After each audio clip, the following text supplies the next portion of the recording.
Well, good morning and welcome to this week's edition of Bible Study Live. In Bible Study Live, we get an opportunity to answer the questions that you send to us through Facebook, email, or in whatever sources. So if you have a question, please send it to us, ask it in the comments below, and let's get into it. This is an excellent question, and I think it's very relevant in the society that we live in today.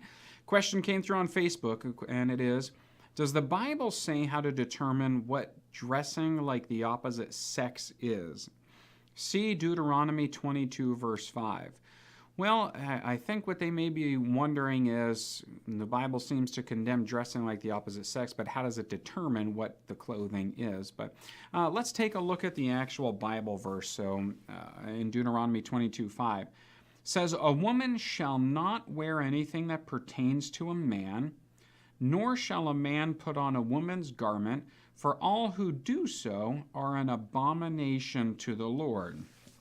Now, how do you determine what is men's clothing and what is women's clothing? And I will confess to you that I used to take a very strict, staunch view on this, to the point where if I would see a man wearing a pink shirt, I would consider that would be a violation of this. But through further study, I started to understand that we need to take in cultural differences with this also. Let's go back to biblical times. They didn't have jeans back then. They didn't have pants. They didn't necessarily have skirts and blouses. So what did it mean at the time? When we ask a Bible question, we need to ask, what did it mean then? What did it mean to the audience? What does it mean to us now? And what does it actually mean?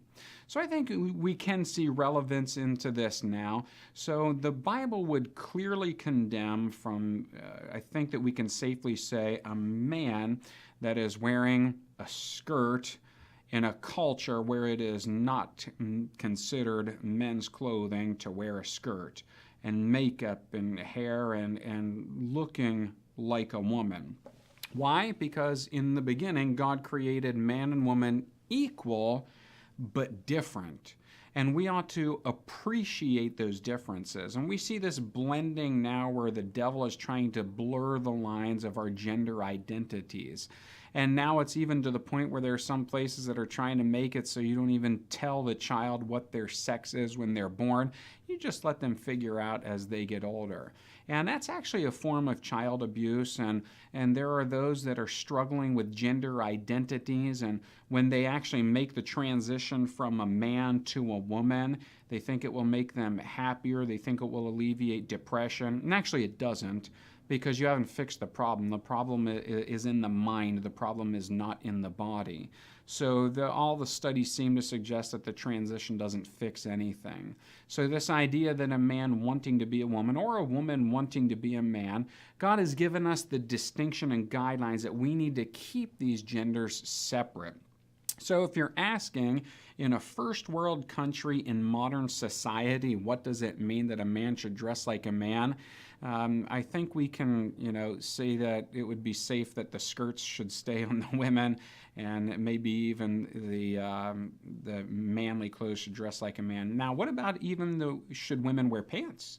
What about workout clothes? So you have to get into that. And we have to understand that there are, the activities should fit the clothing. If a woman is running a marathon, probably it's not going to be best for her to be wearing a skirt for doing that. So the clothing has to be appropriate for the activity as well. But I think in general, you ought to be able to easily distinguish a man and a woman. And I must be honest with you, I kind of feel bad for my son now, because he's growing up in a time where you almost have to ask if somebody is a man or a woman in these days. So appreciate the way that God has designed you. God doesn't make mistakes. He's taken the time to make you in a specific way, and you ought to appreciate the way God has designed you. Don't forget to like and share what you're learning on social media. Visit and like us on Facebook. Visit and subscribe to the YouTube channel. Visit and subscribe to the website at beholdthatsavior.com. And don't forget to check back with us each Tuesday morning at 11:30 a.m. for a new edition of Bible Study Live. Thank you, and God bless.